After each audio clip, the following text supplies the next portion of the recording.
Your mother was respected, but from the moment you were born, you didn't have that because it's not just Iran, there's also Islam. There's Islam. So you grew up under an Islamic government. In that school, Islam. Because they made laws, right? Now she talked about passports. You need your husband's and father's permission. What does that mean? That women don't have the right mindset for them to be able to leave the country. Also, you can't go into many professions. President, you? Never. The judiciary too. Judge, a woman can't be a judge.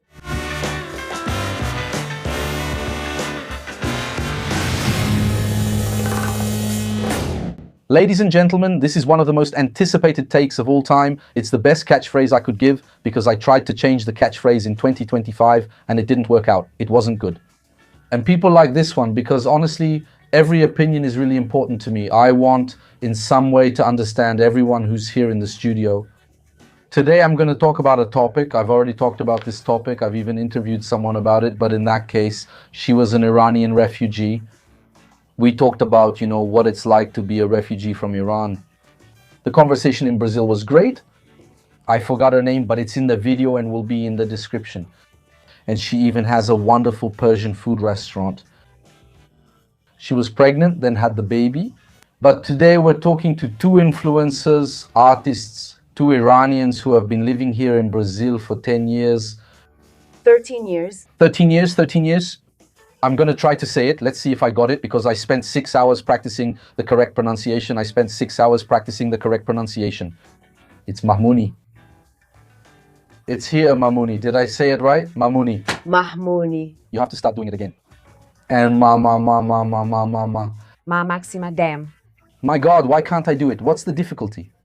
It's normal because I think that sound is totally different for Brazilians because it comes from the throat. So, Mamuni, and that doesn't exist in Portuguese. But I heard it several times. You used Renata, but we really do use R. But when the problem for me isn't the H, the Ma. The problem for me is the Ma. There's something, the slightly closed A sound you make. Yes. Ma, Maxima, Nadine. That's it, Nadine. Actually, it's closed. Okay, what difficulties do you have speaking Portuguese here? What's the main difficulty for you? Several things. Several? I noticed that, but huh? No, stop, huh? There's no such pronunciation here. Pronunciation Q. That. Do you guys say Q? Guessing, for example, love means A. Oh, this is cool, yeah. But here people can't say esta. Only when we're drunk. Like, we only drink to use that part there. Okay, and you guys speak Portuguese really well, right? Are you taking classes? What's your story with Portuguese? First, Zanis, we went through a lot of difficulties. There were only wrong pronunciations. But we started studying inside Iran. When we decided to leave Iran, yes. You chose Brazil as the place to move to while you were still in Iran. And why did you choose Brazil? Why Brazil? That's a question everyone asks, right? Before I married Sim, it's like me with Maximo, my sister. After I am, yeah. Before I married my husband, it was always me with Maximo, my sister, after studying several problems for us as women. I'm always thinking I'm a singer, but women in Iran can't sing in public.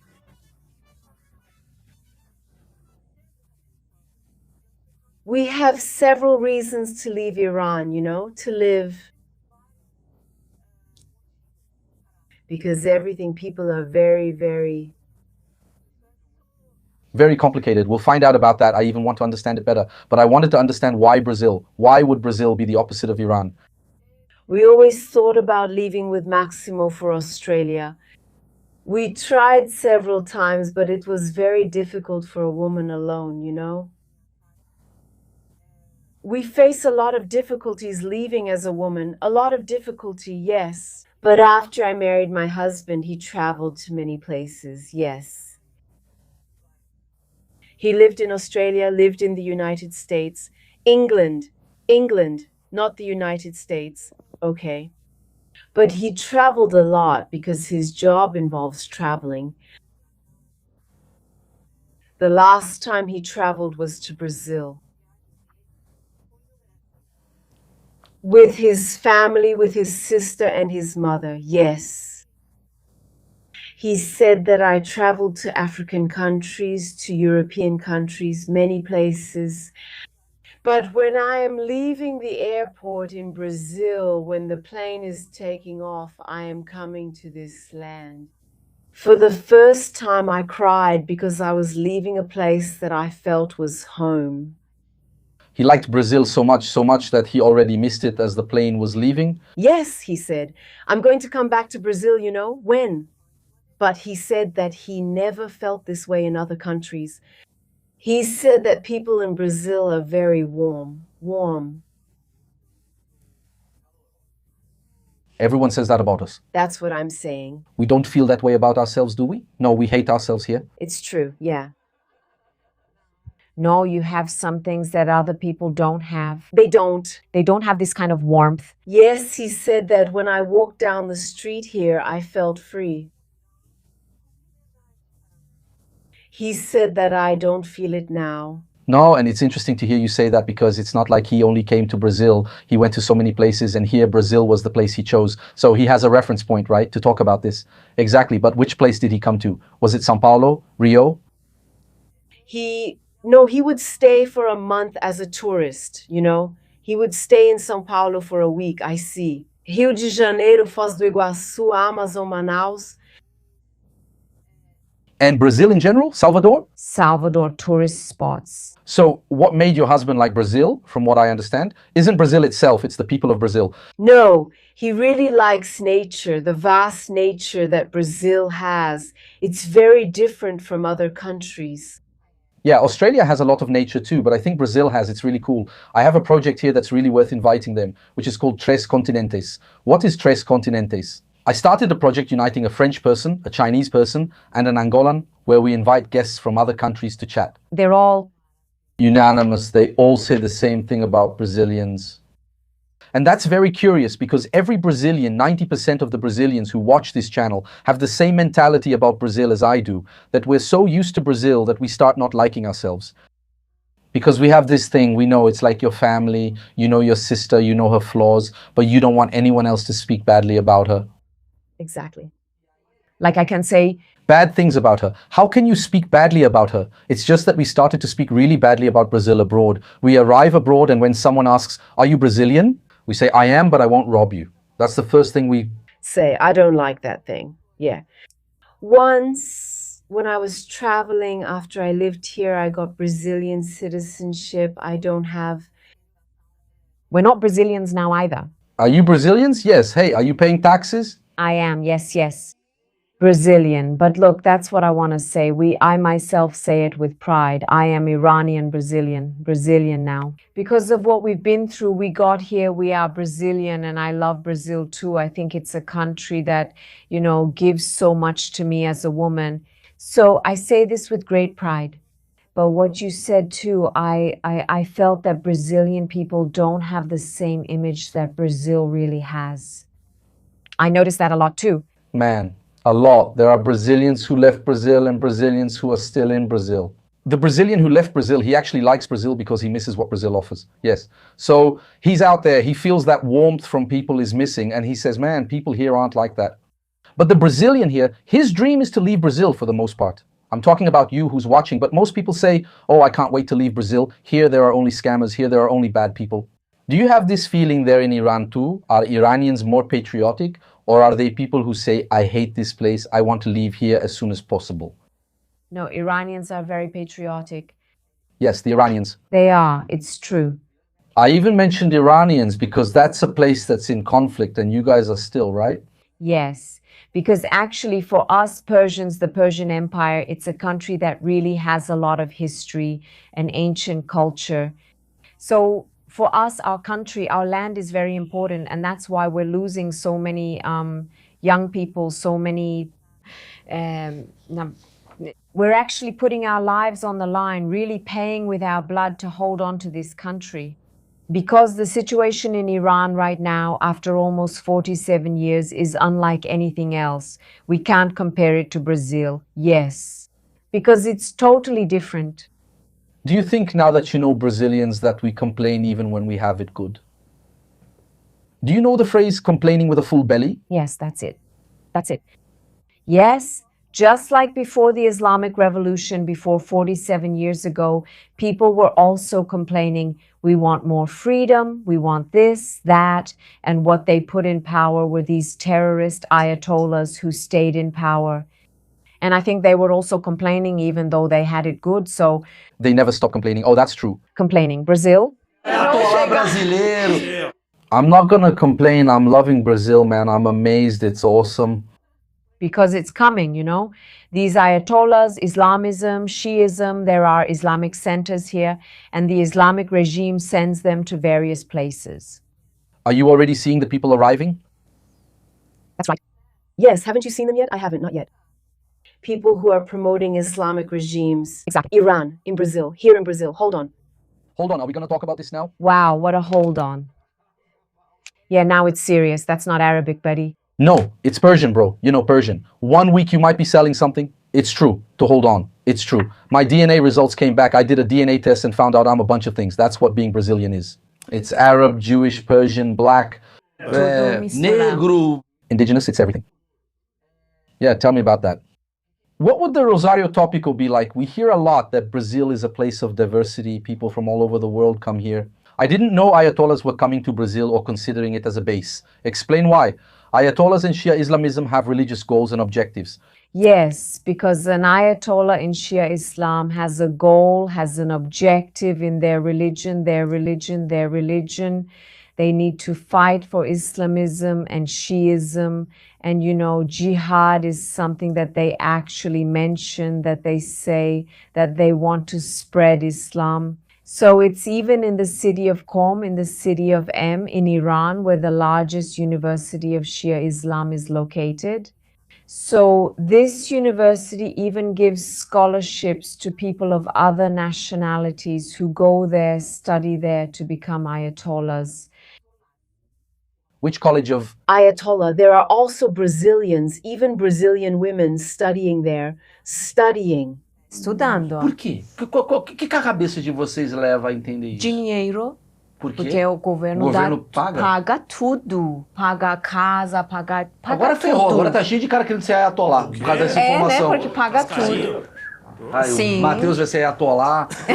Não. Eu não sabia disso, quer dizer, o governo iraniano, pelo que eu tô entendendo, assim, pelo que eu Isso. estudo, né, da coisa toda, existe um governo muito autoritário, porque é quase assim, para o mundo acontecer e o mundo dar certo, o regime... I'm giving. And for the world to work out, everyone has to live under an Ayatollah regime. And that ends up being in some way right? The Great War even. That's it, man. It's one way or the other, then the West and East clash. And do you think this is expanding because the government wants it to, like, I want you all to spread the word of the Ayatollah more and more? Yes, they actually make this investment. They do this actually, this war. Why is it happening? Because they want to show the power of Shia Islamism, even in the Middle East, and also to show the world that we have this power. So that's why it happens, because Iran is a rich country, so they have plenty of money. That's why it's dangerous. That's why it's dangerous, and they do it. They give a lot of support. They fund a lot of terrorist groups. I always say on my social media that there are terrorist groups like Rashid Rashtoshabi and Zain Abbas. Exactly, Hezbollah, who are also Shiites. That's right. Ellie, Hezbollah is mainly in Lebanon, I think. right? Yeah, but who supports them? Iran. I see. Iran? He supports these groups. That's why there are these problems and wars there. It seems that Iran is still involved in this attack. You know, for the Iranian government, that's right, when they attack Lebanon, attack Hezbollah, because they are also sending a lot of soldiers. Many are there in Lebanon because when a war or attack happens, many Iranians in Iran are losing their fathers, you know? Sim. Because we know that many Iranians are there. Okay, it's not a lot, right? It's those who work for the regime, right? But for you to talk about this, right, it's a delicate subject, I believe, especially for you as women, because there's the whole issue with the regime and everything. How does that work out? Aren't you afraid to be talking about this here? Or do you feel welcomed and comfortable and you don't face any negative consequences? No, actually, as Iranian women, I still feel ashamed that I haven't done many things in Brazil because Brazil still doesn't really give people many opportunities to hear about these things, you know? When I see my friends in the United States, in other countries, they're always moving forward and doing these things because every day we are losing young people. This regime now, getting involved in these wars, is executing our Iranian youth every day. For some reasons that aren't worth anything compared to a place to live. Yes, of course, these reasons mean nothing. Because this young person has internet and the internet can't be controlled. He's getting it because he has internet. Internet. Wow, those things, we don't talk about them. Not yet. We don't do anything. So, yeah.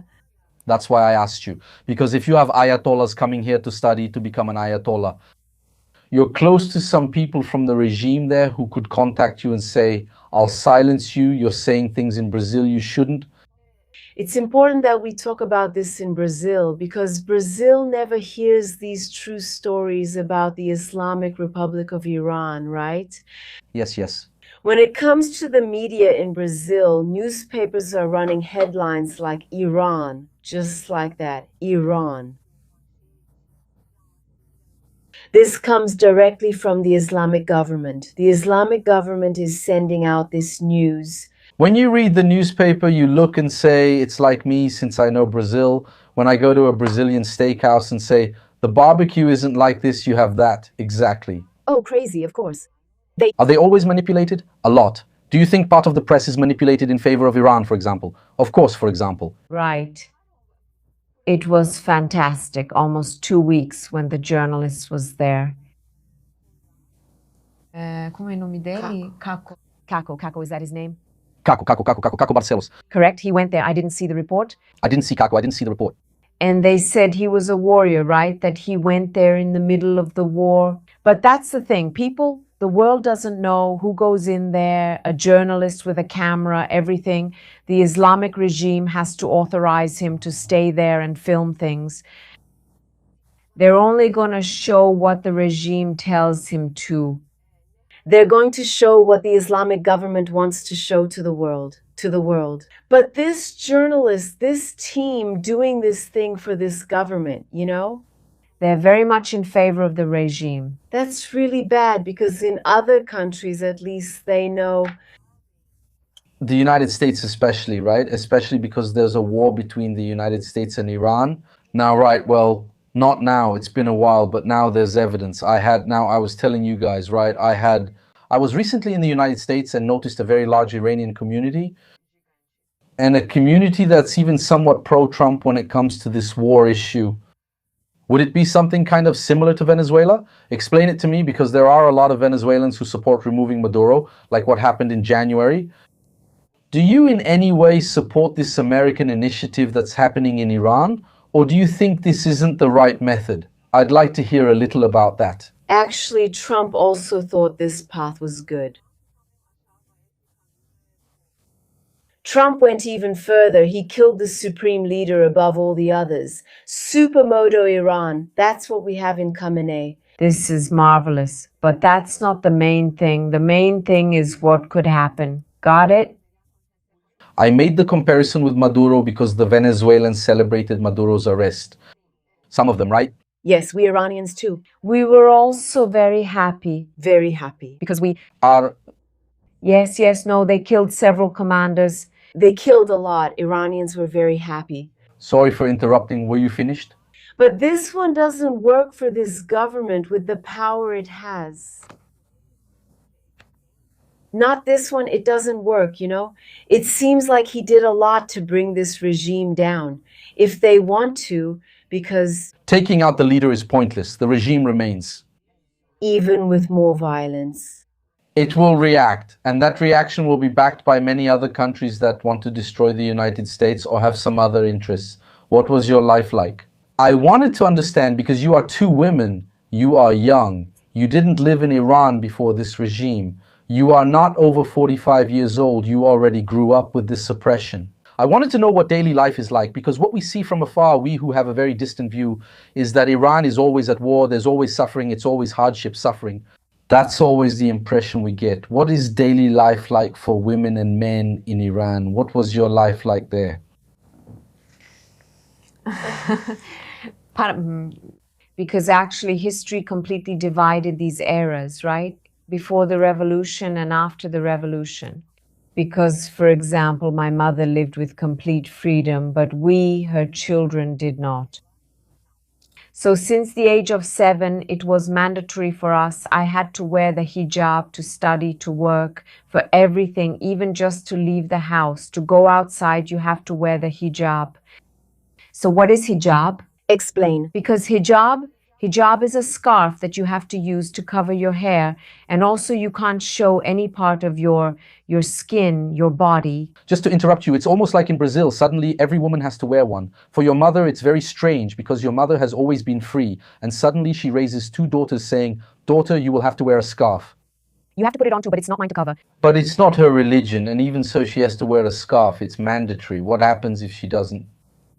You can't go study, you can't enter the school. That's the law, you know? That's the law. What does it mean if at your job they say you need to wear a tie? A tie, yes. Tie. Yeah. Tie. If you don't wear this, what does it mean? You wanted to work, right? It's mandatory to work wearing a beret. That's it. That's what you have to wear, but I don't want to. You have to put this one on for everything. You have to put it on. This is based, just to explain the context, this is based on when religion gained power in Iran. What was it before? What was it like before the Shiites? What was it like there in Iran? Iran, almost democratic presidents. Afterwards, Actually, 1,400 years ago, when the Arab Muslims attacked our land and Iranians who followed Zoroaster, since we had another religion. The prophet Zoroaster existed back then, so when they attacked and invaded our land, the Persian Empire. And the Arab invasion happened in many places. They even reached Spain. Yes, even Africa too, that's right. That part, when it happened, they killed several Iranian men and married the women. And also in the religion Islam, when you marry a woman or a man, that person has to convert to Islam. It's mandatory, otherwise you can't get married. So because it was mandatory, many women and men converted. Muslims, it was an invasion. An invasion, it was a cultural invasion. Cultural. Of an Arab invasion that happened in a yes. When I say cultural, I mean in the sense that your religion now has to be my religion, and you have to accept my religion because I married you, and that shaped the country. That changed everything. But before the Islamic Revolution, in 1979, Iran had many Muslims, Shiites, Sunnis, Christians, Baha'is, Protestants, Jews. So there were a variety of religions, but nothing to do with Islamism. Laws, rules, it wasn't based on Islam. Like there was democracy, of course, there were some problems, things like everyone else, but laws, rules, they were following democracy. But after the Islamic Revolution, laws and rules are based on the Quran, which is the holy book of Islam. But was it someone who took power and started this? But how did this happen? And how did Ayatollah Khomeini get involved? Yes, he was in France, he was at Felix Chateau, and he also sent these things to people. They started to protest everything. The ones who supported these Ayatollahs were France, it was England actually. These countries were the ones who put this Ayatollah system, religion, everything. They helped a lot. Why do you think that in exchange for oil? Of course, because they wanted to keep this country under their control. Do you hold a grudge against these countries? What is the average Iranian like? Do you look at France and say, I don't like the French because of this? No, not the French people, but we can talk about their politics, not about the people. Because the people of Iran are always much friendlier Just like in Brazil, they are really nice people. But when it comes to government, to politics, the French and the English did the worst things to our country. They supported these ayatollahs. They let them stay in power for so long. And at that time, the United States also supported them because nobody supported the monarch. Nobody supported the king of Iran because they knew that the king of Iran was saying a lot of things they didn't like. Like he wanted, actually, we can say he was never about westernization. He never was. It seems like he was, but he always talked about Persian culture. He was very nationalistic, but the fear of those countries, the fear they had of the king of Iran, and they took him out of power and put these ayatollahs in, and the ayatollahs worked all for the United States, for England, like that. And then I will ask a question. Something that I'm going to say about this subject. Actually, Western countries have always wanted the Middle East to stay stuck with these religious problems. For example, now in Iran, Iranian youth, their mindset is very modern. Of course, because they study, they do research, they have the internet. When you study, you gain wisdom and knowledge. What's happening now on the moon? What's happening in the world? That's enough now. They really are, but guys, that doesn't mean they're Western. Thinking, yes, they're very bad, which is what anti-imperialists say when people from the Middle East wanted to live with normal freedom. Like, for example, they also wanted to get tattoos. They also wanted to dance, wanted normal freedom. For example, they also wanted to get tattoos. They also wanted to dance. They also wanted to jazz music like Brazil, but when... For example, especially for young people, right? You grew up young there with a desire. You're a singer, so imagine the amount of expression you repressed because you wanted to sing. And you can't sing everything you want to sing because there are songs you can't do and so on. So for young people, it's the worst system there is because young people are in that phase of expansion, right? Of discovery. When you're older, you're already like, okay, whatever. You already settled down, unfortunately. But for young people, I think it's a very dangerous country. You grew up young there in Iran. So I wanted to understand this. You mentioned the internet. What else has changed from the time since the Ayatollahs came to power until today? Have there been changes in the law?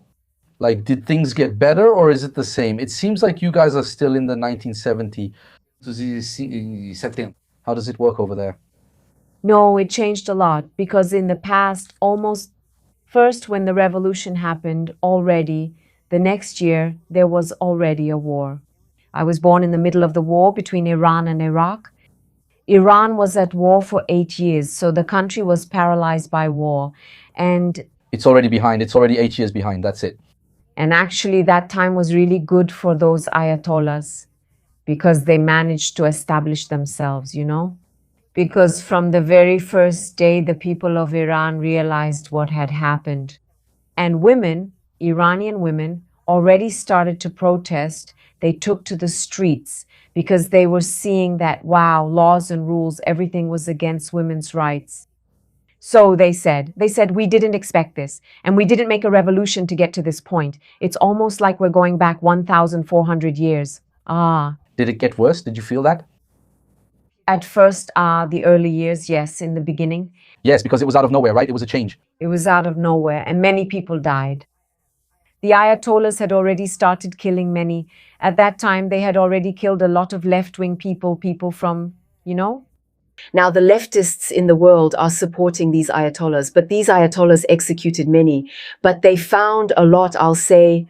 There's so much hypocrisy in these places. Like we see here, like the left supports the ayatollah because they're against the United States, okay? That's a very shallow way of thinking they have. It's very superficial, because now too.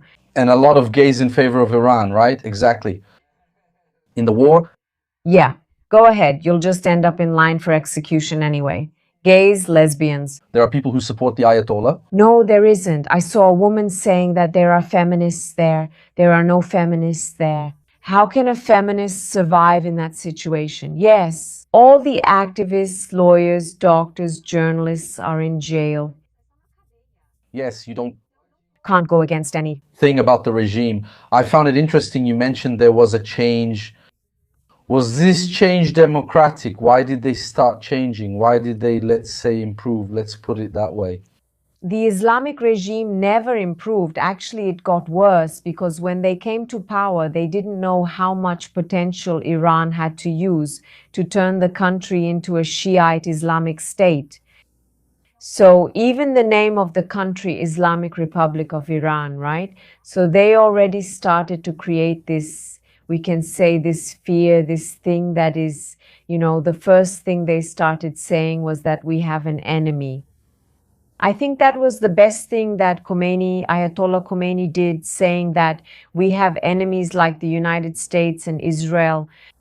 So he gave a reason for the people of Iran and for the leftists, for the people who also supported that we are going to put an end to Israel and the United States and support the Palestinians. These are the words of Khomeini, right? So this already started a movement. The world talks about it. There are even people here in Brazil who say, wow, Ayatollah Khomeini is an idol. It's shameful, right, that people think that way. That's my opinion. That's what I think. We have a problem when we create a common enemy. You end up buying the whole package. Exactly. From the hatred you have, if you can't have your own discernment to say, I'm in favor of this, but not that. So you end up bundling it all together like this.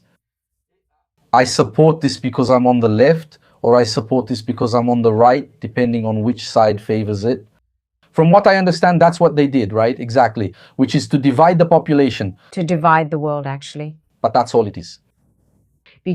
And then they got all the support. They had support from Europeans, from France, England. But like yours, it was popular. Then some, then war, because in the war, many Iranians lost their lives, had a lot of health problems. So the people were already in the war. We lost many lives. But when the internet arrived, for example, the new generation, everyone already had a different view of the world. Exactly. First, because when you are... In the Arab Spring, too, there was a lot going on there at that time of Twitter, not just for you, right? For the whole Middle Eastern world, I think a lot of people had... This is when people started to realize that, look, the world isn't the way they're showing it to us, right? Why not open the internet? No, there are limits there. There's censorship. You can't open just any link. You can't open just any website. So no, there are limits there. There's censorship. You can't open just any link. You can't open just any website. For example, YouTube, the YouTube channel that we doubt. It's not getting there in any way. No, you have to use a VPN, some password. You want to buy a VPN, that's it. Young people find a way. Always, always, we use some passwords. You have to use a VPN. Even news, even having the internet. So it exists because it's a necessary evil. You just need to have internet because people see news on the internet, but not the news exactly as it should be.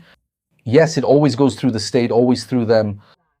So the Iranian people in some way are very cut off. From what you're telling me, they don't have much awareness when you ask them about things. No, sorry about that.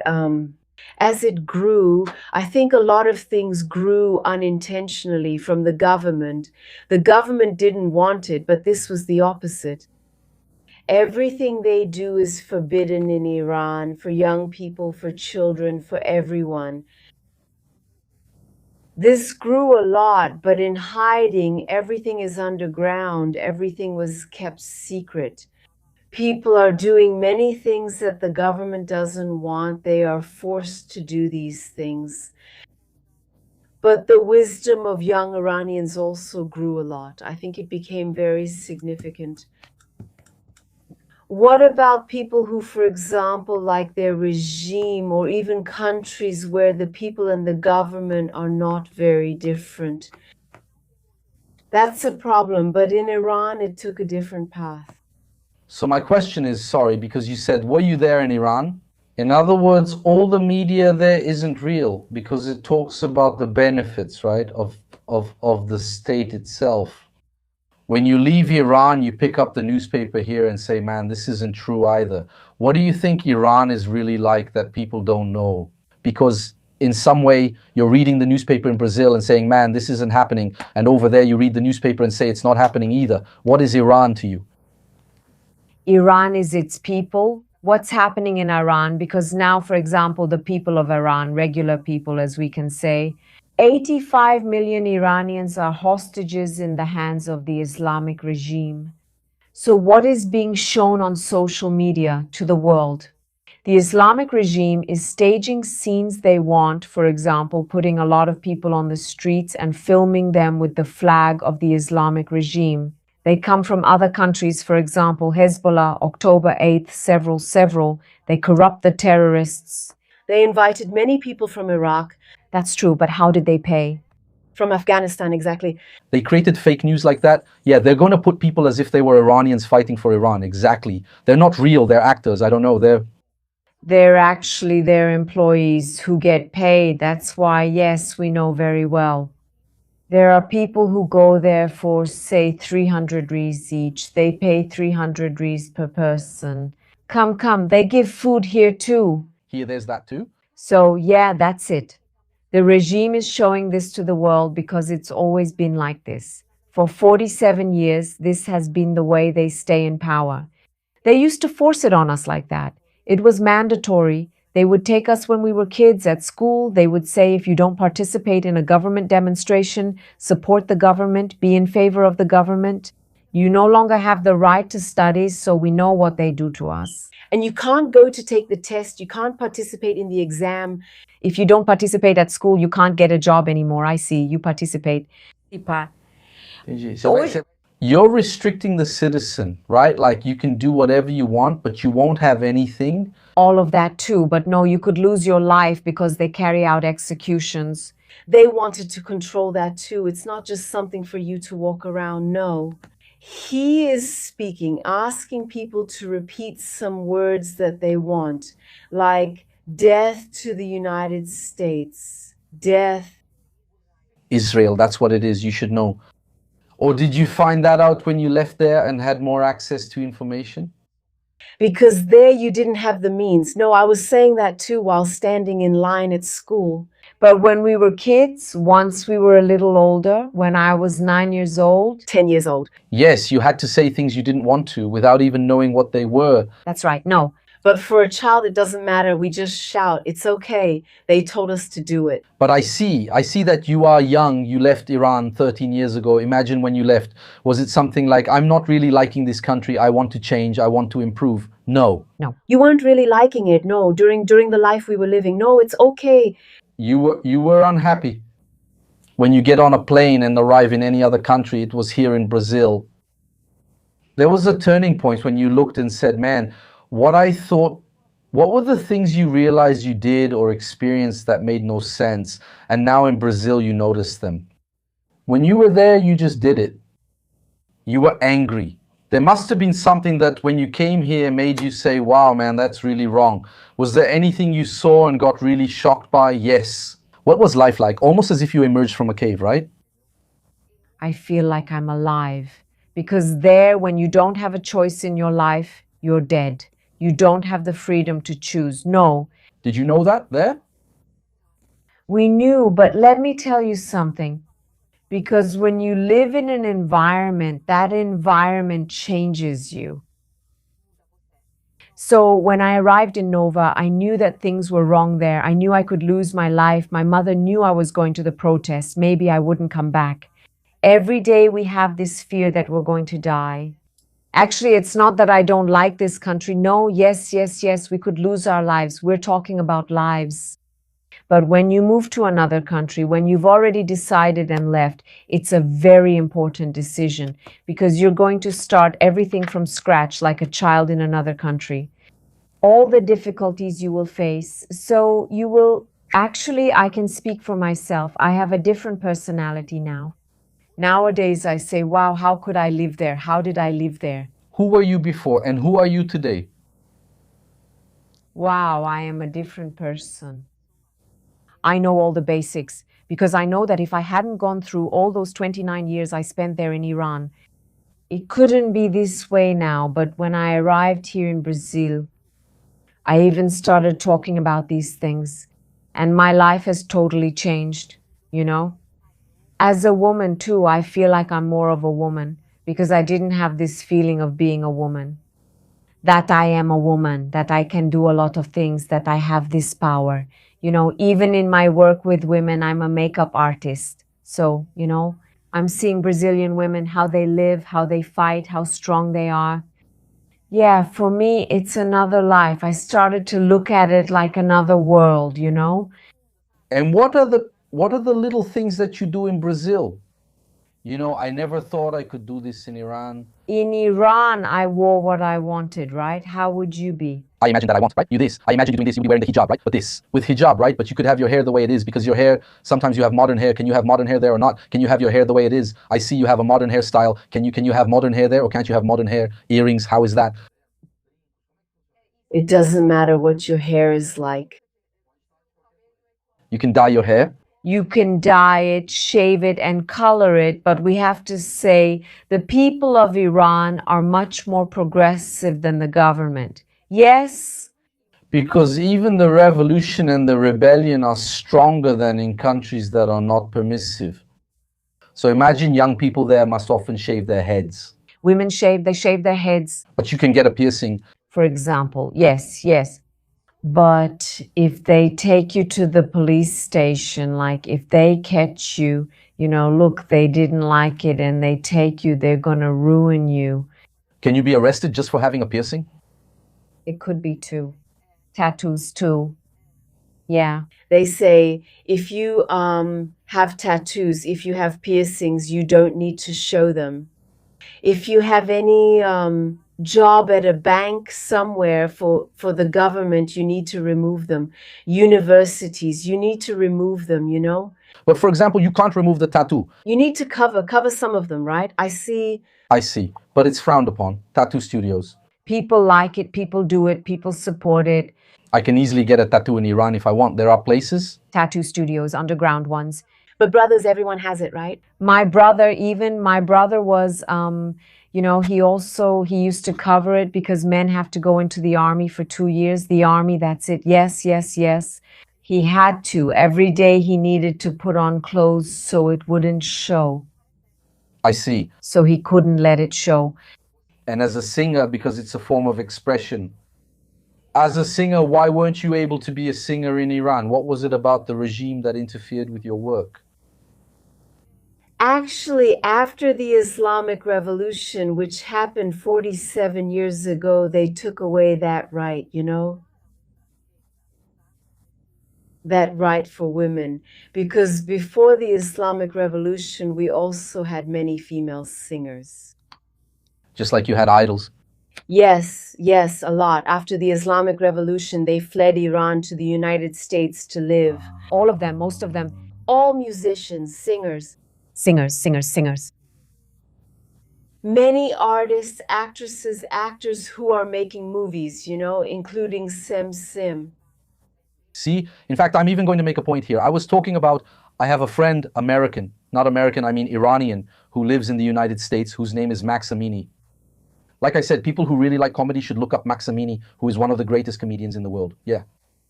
He's Iranian.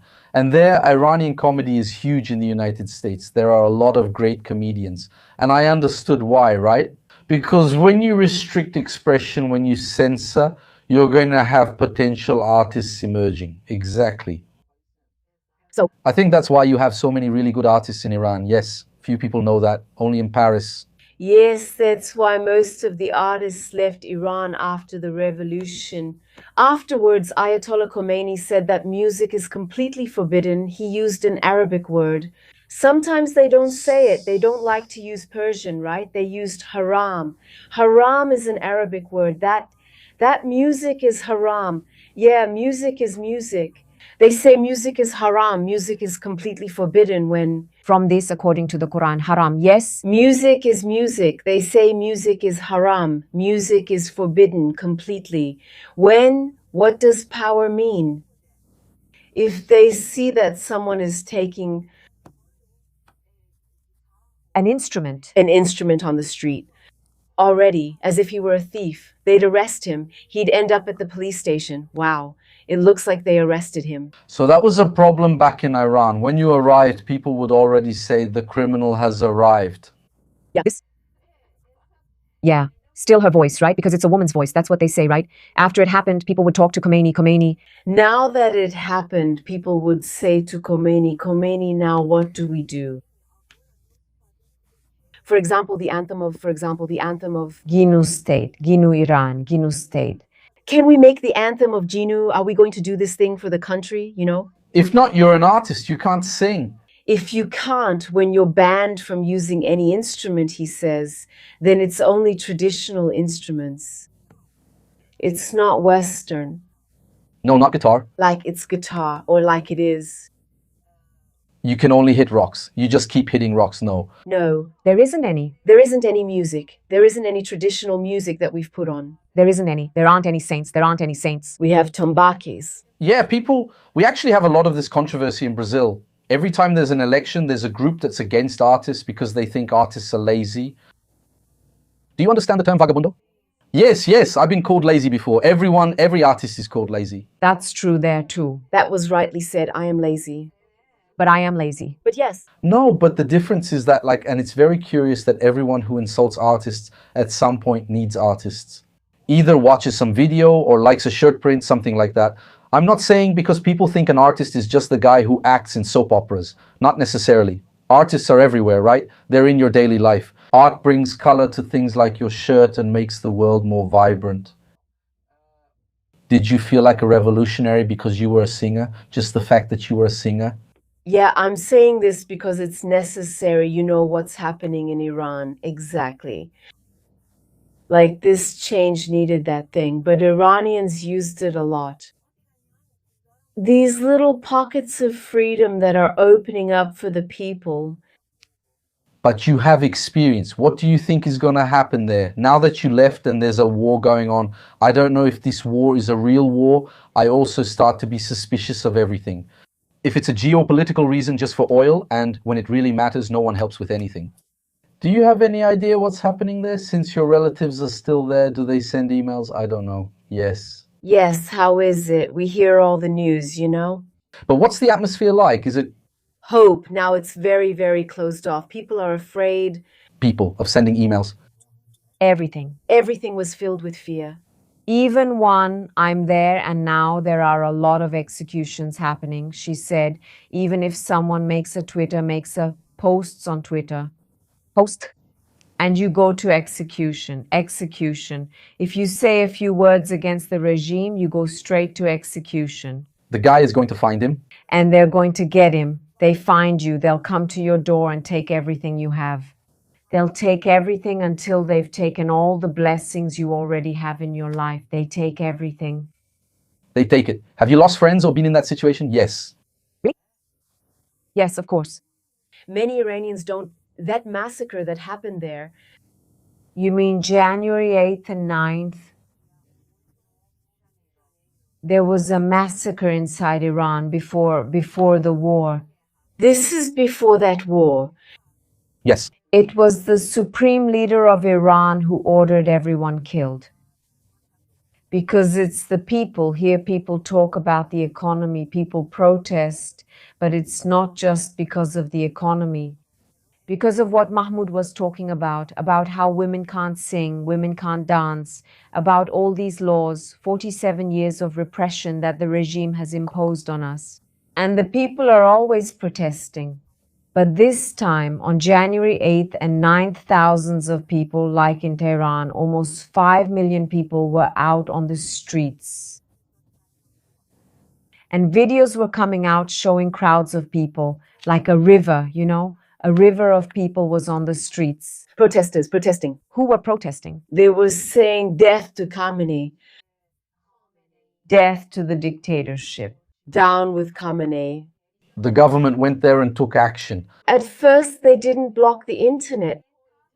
First, they blocked it, and then more than 50,000 people were killed. Yes, that was in 2 days. 50,000 in 2 days. And executions for protesting. And executions, that's what they're doing now. Today, for example, they executed 3 men. This morning, we woke up to that news. Because they can't kill everyone. They took him to jail. right? Since that day, have 50,000 people died, or did they all die on the first day? No, in 2 days, 50,000 people died. Yeah, yesterday I posted, I didn't Know that the number was that high. I saw that there really was. Social media doesn't show these things. Social media only supports the regime. No one talks about the people's pain. People are actually mouthpieces for the regime. The regime goes on and on. There was some news yesterday, I posted it on my Instagram, which is On global, a woman who is a journalist talking about this massacre.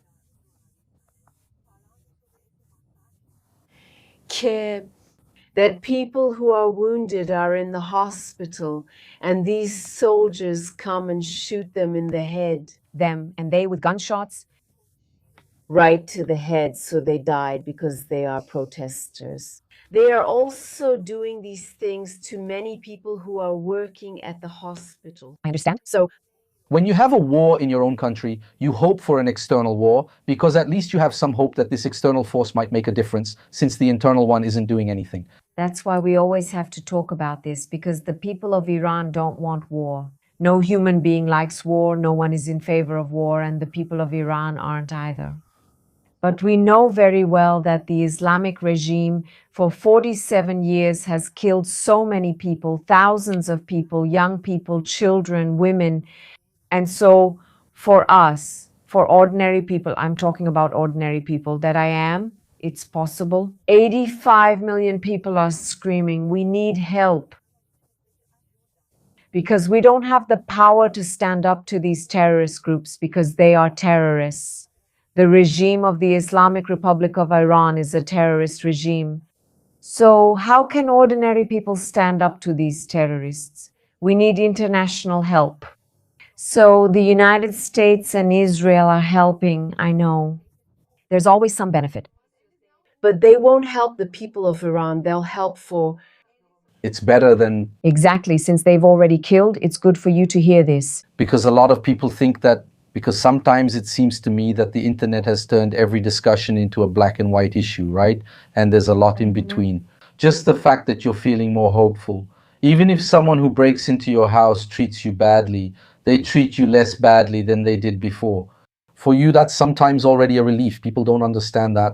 That's it, exactly. Relief. What people want to show the world is that we even prefer to die standing than to be judged by this regime. I understand for the people of Iran, that's what's most important because war is war, right? It's not good. For example, the economy there got worse after the war. people are also dying, right? Normal people are also dying, right? In this war. But as much as the regime kills, actually the regime kills 50 million in 2 days. Yes, you are afraid of them. And they are threatening normal people, the ones I'm talking about. Every day they are carrying out executions. They send these messages, if you go out on the street, we will kill all of you. So they really are threatening. So the people already know what will happen to them if they go out. I keep asking you all, You were there in Iran 13 years ago. Was it like this back then? Is it easy to do what you did in terms of managing to leave the country? Or is there a lot of bureaucracy for that? Why are you leaving? Because if you're telling me that it's a country where people don't have the freedom to complain, it must be hard for you to leave because once you do, you'll learn the real truth about that place. You become another voice like now, speaking out against what's happening. What's the challenge? Is it difficult to leave? How did you manage it? yeah, it's difficult. Nowadays, it's even harder for people to leave. For example, my brother came almost 2 months ago. He got here. It was really hard. But when we left, we got a visa and everything. We left normally. There was no problem because Iran doesn't have any issues with Brazil. A is single. Every woman needs a permit. For a passport, you. Came with your husband? Yes. You were single when you came. Yes, yeah, but do you need her passport? My dad had already signed for me to have a passport, so I already had a passport. I mean, you're a huge exception. What you did is very hard because for her it's not easy either. If your husband doesn't allow it, he won't accept it. Signs. I can't do it either. Men are free to leave Iran without any trouble. He doesn't have any problems with the government. The government doesn't say, I don't want you to leave Iran, like, for example, some other countries with dictatorships where people can't leave the country, okay? No, unless you are, for example, a criminal. Not just any criminal, but a political one. If you did some things, political imprisonment, because we do have political prisoners, right? So if you have some of those things, the government won't let you leave? No? All right? Yeah, there's that. But a person, It's normal. No, it's not a problem. It's not a problem. just no. As a woman, you need permission from your husband or your father or your brothers. Okay, I wanted to understand this part about women now because I think it's a very interesting topic since we're living through the most feminist wave in history, right? Talking about other Western countries and so on. And I wanted to see what the Iranian view of women is like because you said you were already born under the regime. So since that time, you already had, right, several restrictions. So tell us a little about them. Like, what is it like to be a woman in Iran? In Iran, being a woman is very different from being a woman in Islam. Under 47 years of Islamic rule, women are considered worth nothing, seen as half a man throughout Islam. Islam, which has been in power for 47 years, women are worth nothing.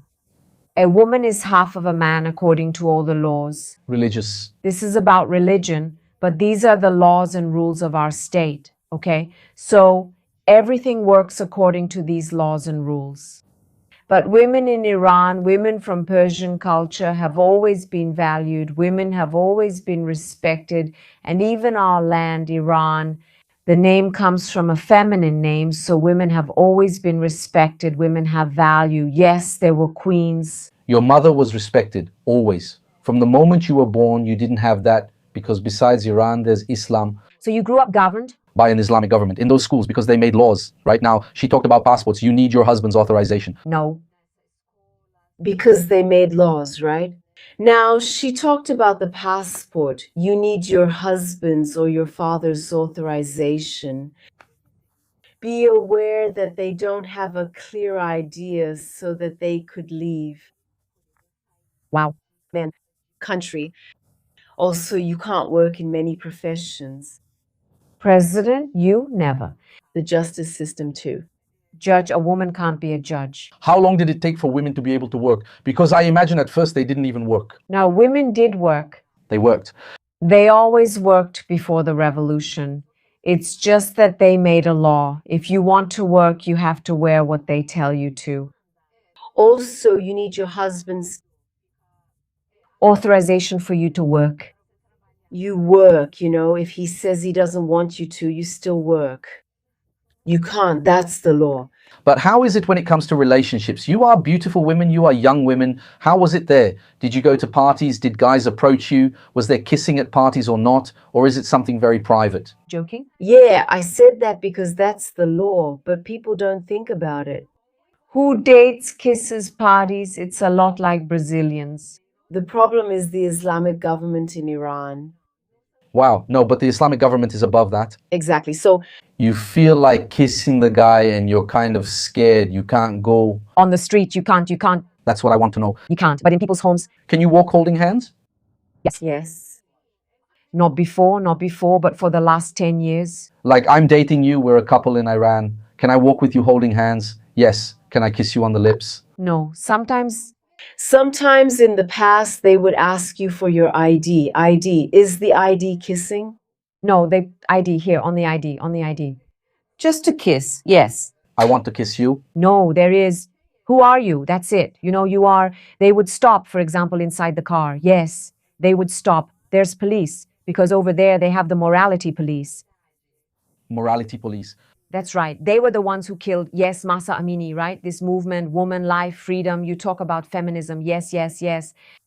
Almost 3 years ago, this happened. They killed Masa Amini, and it became the biggest movement in the world in support of women and feminism in Iran. Which country killed a woman just because a strand of her hair showing from under her veil, her hijab? Where was this? Where? Iran. But it was in the capital. Awful. Yes, she is Kurdish. She comes Kurdish. She comes from her city, yes. And she came to Tehran to hang out with her brother, and the morality police caught her in front of the subway station and beat her in the police van. They took her in the police van. That's it. They showed up. That's it. And they arrived at the police station, and the cameras had already recorded all the footage of her, and it went viral. So she fainted, was in a coma for 3 days, and after 3 days, she died. And the regime said it was because she had health problems, but her mother and father said that their daughter never had any problems.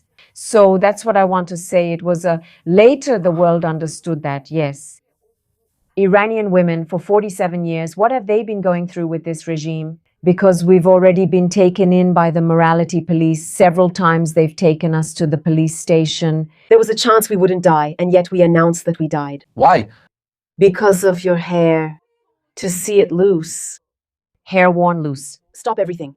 Not the hair. Look at it loose. Look at it loose. So it's like this. I look, I say, it's kind of loose. I call the police and I say, hey, go check it out because her hair is loose. Is that it? There are men like that, women too, religious women. We also have that. It's not something that all women are against. There are women who also are in favor of it. They support the regime. Yes. Very religious, radical women, radical men.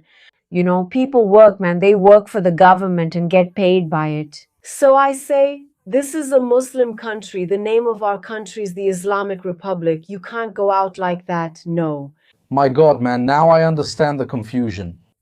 Because it's like Brazil, which is a free country, and suddenly there's a religious law that's above everything that makes us who we are. So I want to go out, but if I leave, morally speaking, I'm wrong. Not legally, but morally. That can become a legal issue and lead to a confusing problem. You were saying that like you are women, in other words, you were the lowest part of this society. What does that attract? A second-class citizen. Right? Yeah, a second-class citizen, exactly. What about you guys? How was it for work for you? What's it like in the mind of an Iranian woman?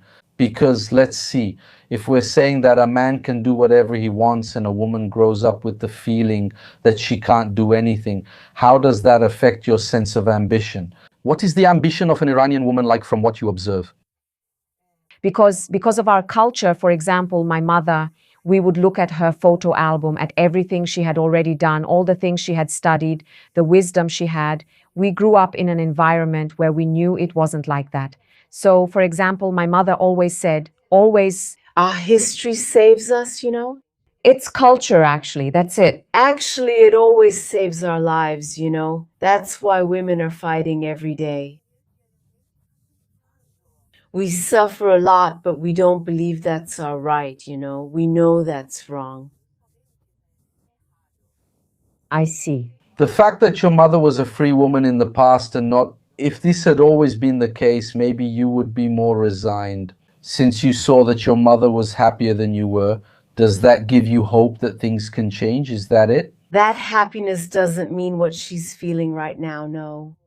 Okay, but in the past, if she was free in the past, how can you be imprisoned and held hostage by the system? This, for us, is something they always say, that we got the revolution very wrong. They always say that the worst revolution in the world, the one we had in Iran, was the Islamic Revolution. You understand? So you grew up knowing that wasn't right because your parents were outraged. So you're part of that generation. How old are you? Sorry to ask. How old are you now? 42. 40. And 2 and 46. 46. That is, your parents came from a freer generation than you. Yes. Do you understand? So you grew up. Now, the young generation today, that's what I wanted to know. Do they think the same way you do, or are they more complacent because they also come from a generation held hostage? They are more forward-thinking. They really are. Because of the internet, wow, they are so brave. For example, in the woman life freedom movement, there's a 16-year-old girl taking off her veil, something I myself didn't have the courage to do, and burning it right there in the street. That's something we couldn't have imagined. Imagine. You know, because we protest, we went out to fight for our rights. We knew we didn't have basic rights. We went out on the streets. We've already been beaten. We've already been hurt. But it takes even more courage. But the courage that the new generation has is greater than ours. Where do you think this courage comes from? Why do young people have this courage? Because of wisdom, wisdom. Also, information.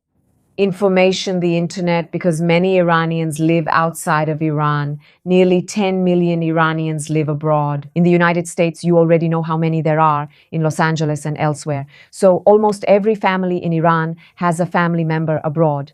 So this information is already being exchanged. All right. And you'll see that, guys, we're in a prison, a giant jail called Iran for women, right?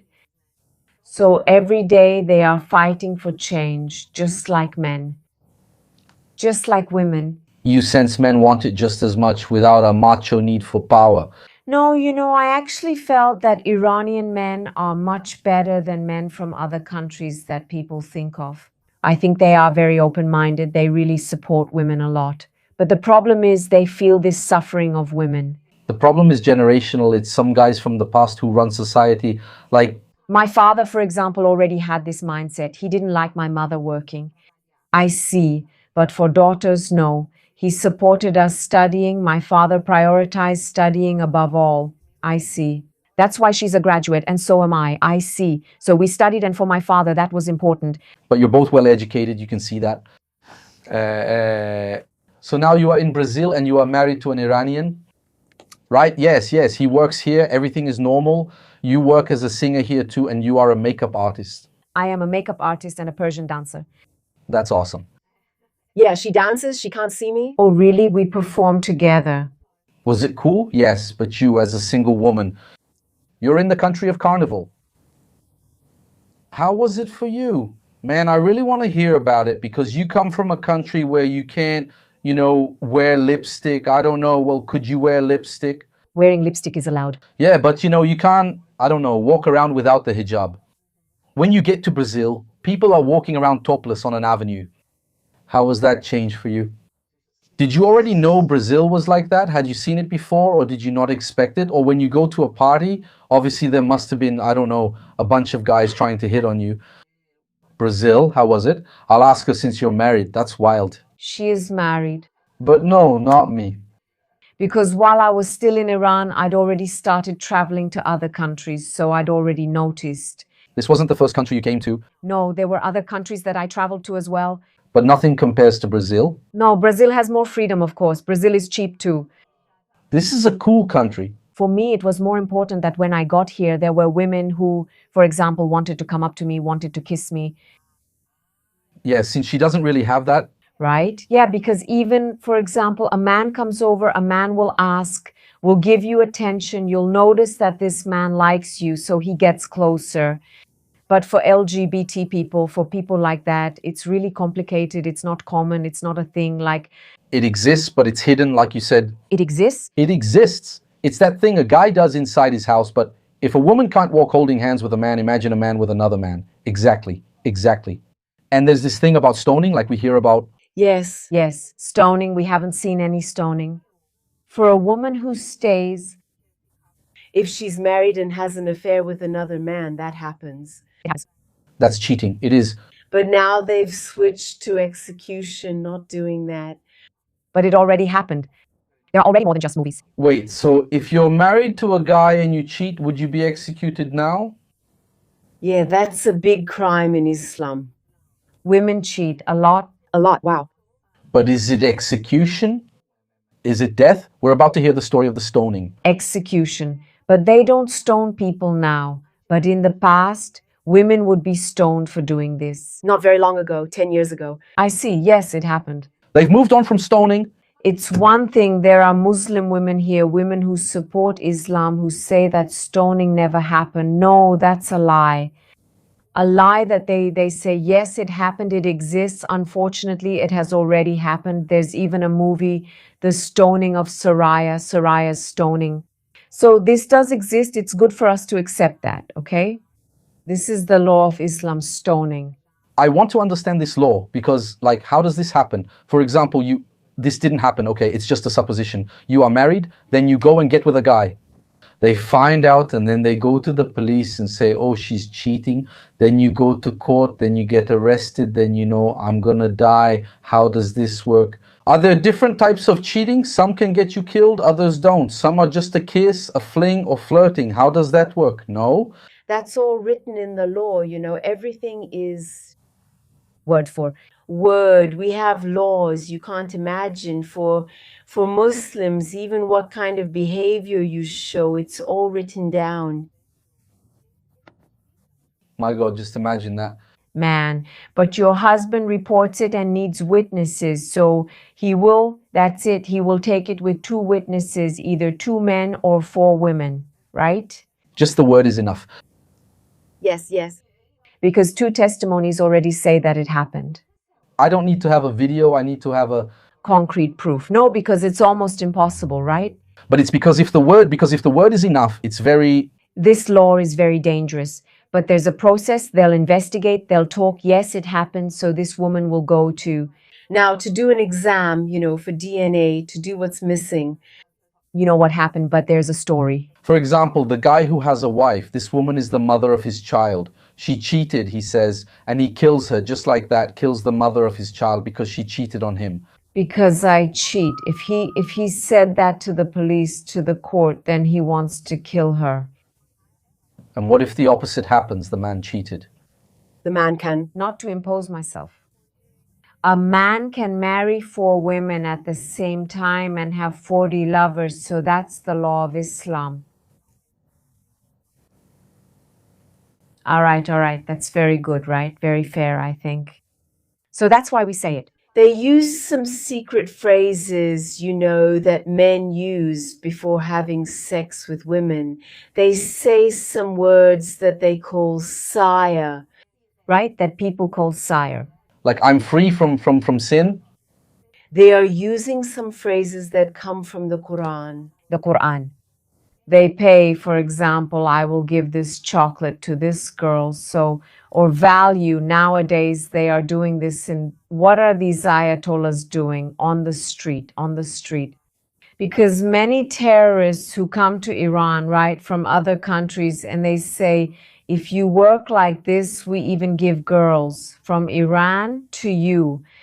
So they say these sire phrases about the amount. For example, I will pay 500 riyals and this girl will stay with me for a month. My God, they use this. This comes from Islamism. You pay the girl's father, not the girl herself. So you pay the father, and anyone after 9 years, you can do this. Even if the father allows it before, you can, because the father wants to decide. In other words, I come to a conclusion about feminism. Because he's my son, right? About feminism. You are much more feminist than feminists, let's say, from countries like Brazil, for example, right? Not that it's a competition about feminism, but since you came from a country that restricted you, in other words, that forbade you from being a woman, from doing what you want, I think you have much more knowledge and pain and understanding, and maybe that's why you connect with so many women. Did I say something silly, or does what I said make sense? I think feminists here don't know a minute of the suffering that Iranian and Afghan women go through. Yes, because feminists have no idea. I've seen feminists who are supporting the Islamic regime, yes. So how can a woman support that kind of regime? It's not about feminism, but political ideology. He is supporting her ideology and wants, for her, women don't matter, women's rights don't matter, children's rights don't matter, children's rights don't matter. Because most of them are pedophiles, we can say it, they do this openly. For them, it's very normal, very normal. This is from Peaceful Islam. A 50-year-old man can marry a 9-year-old girl if her father allows him to marry her, you know? So they sell children. So for feminists here in the West, we can say that they think they know everything. Unfortunately, it's American feminism, that's the truth. It's an agenda copied from America. Brazil often imitates the US, so we discuss things like mansplaining and man interruption. But here, violence against women happens, unlike there. There are different problems with the same agendas, which causes interference. Now, if you come from a place that is, let's say, socially disadvantaged, you can actually see the real problem. That's it. A lot, you can really see it. That's why sometimes I'm shocked by the way they talk, by the things they support, you know? Because they don't live in this environment. We live in this environment. We grew up here. We suffered. We lost lives. You know, we did a lot of really tough things just to feel a little bit of freedom, a tiny bit of freedom. And here in Brazil, you don't even think about these things. What is the greatest freedom for a Brazilian? Please continue. Can you imagine those feminists too who don't realize that Iranian women can't even go into the sea? Nothing at all. At the beach, wearing a bikini, wearing a bikini. You know, when you say, I'm red, they like to see me red, pretty, yeah. They're different. It's just their culture.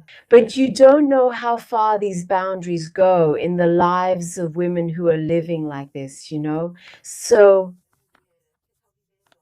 I want to discuss this with you. What you mentioned was interesting.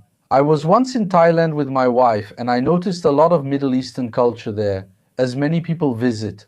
It was exactly like that. There was an Arab man with his 4 wives. The women were wearing burqas, and my wife looked and said, "Poor things," right? That's the first kind of Western thought. It's poor things. I said I thought the women were looking at her thinking, so promiscuous, which is what I wanted to understand.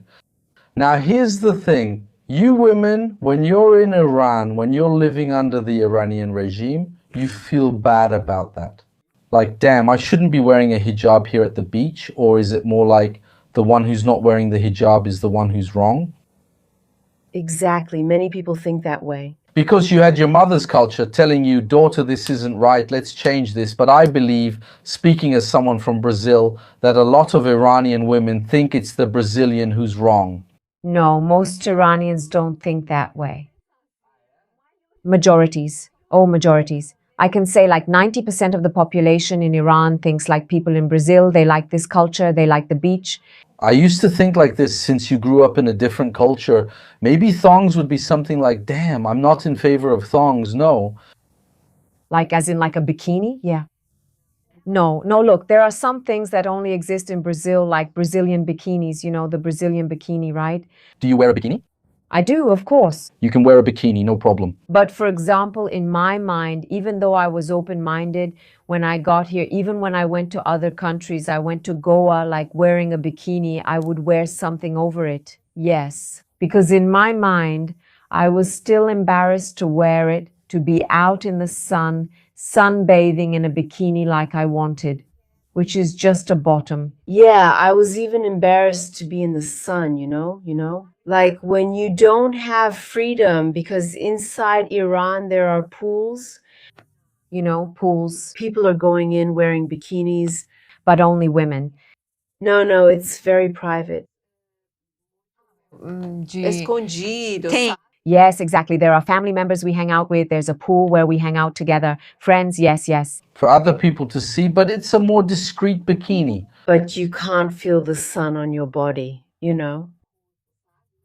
This sun, this wind, it gets into your hair. Always getting into your hair. This thing is also that you're ashamed of your body. You judge yourself a lot, so that's in your head. This freedom is really valuable, you know? Here in Brazil, yeah, I think people need to know what it is. For us, it's already normal. Actually, right? For example, it took me a while to accept wearing a regular bikini. It took me a while to accept it. It's like men who wear Speedos when we wear Speedos outside of Brazil. We get really judged. Yes, Exactly. Everyone thinks we're gay. Seriously, that's it. Because Speedos became a thing from the 90s. I think it was just the white one. I thought your black one was okay too, especially because it shows the bulge. But anyway, sorry for the tangent. But especially the Speedo, man, it's something that everyone looked at Brazilians like, what's that? The guy's in his underwear here. But for Brazilians, it's a normal thing. We're different. Yeah, here it's more like what I said. You all grew up with a freedom that other countries don't really have. other countries are great, but there's some trickery, right? Yeah. I was going to say that. I don't think we're that. I think we're hypocritical. Exactly. Brazilians are very hypocritical, but I won't criticize Brazil since I'm here. If I were in Iran, maybe I would speak very well of Brazil, but I think there's a hypocrisy in that Catholic thing. We're very Catholic and Christian, but at the same time, we're liberal. Yes, and let's have fun.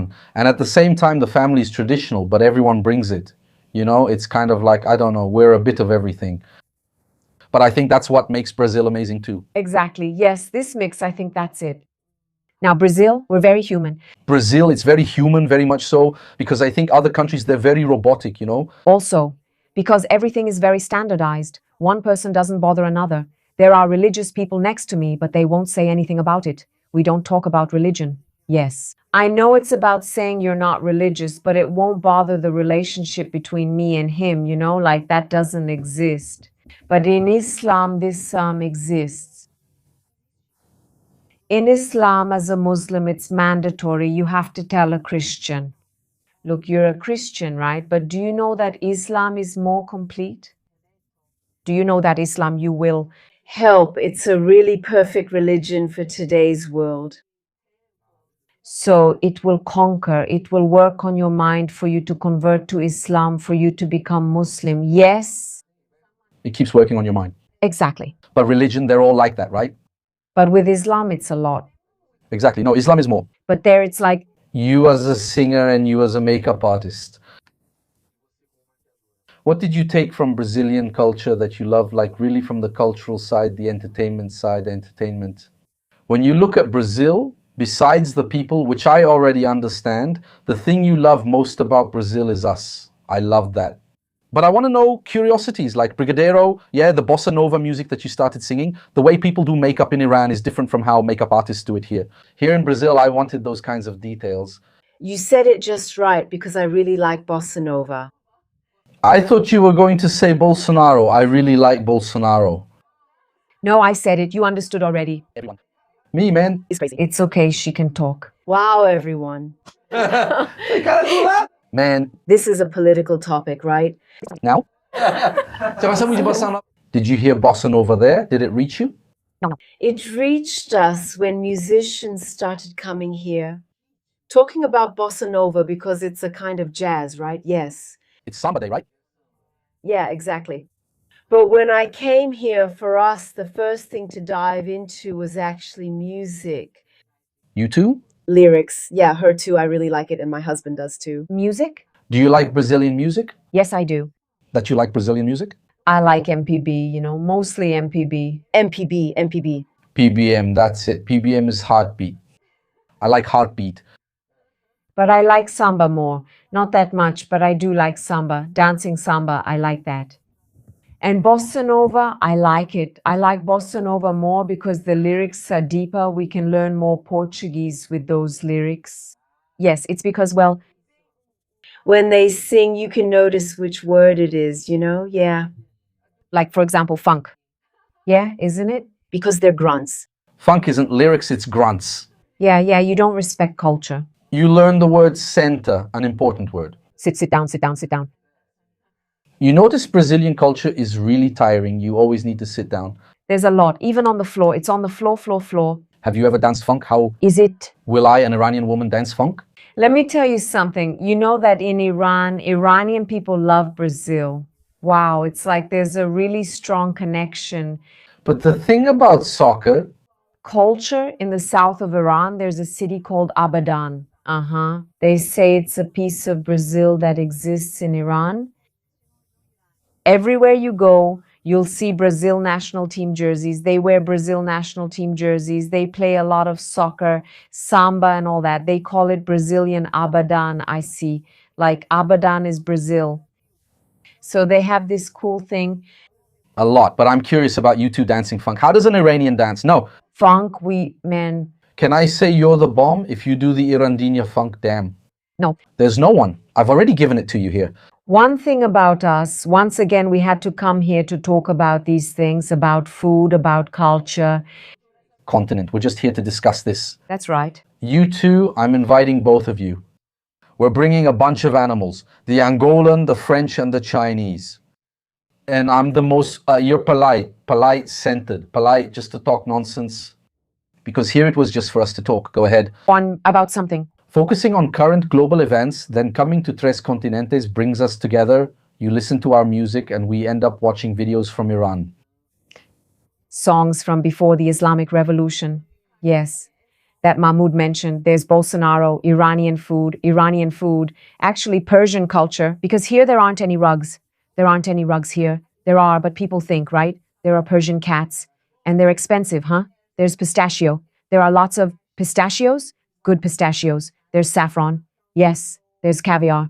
Okay, there are things. There are, let's save this, caviar.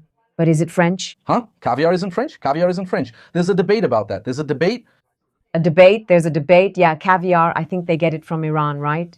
Of course, spices. They got caviar. They got... Let me tell you something then. Yeah, the thing about carpets. When you see a carpet, you kind of wonder, isn't it good? Of course, we see it, we already know. I'm going to take it by hand and...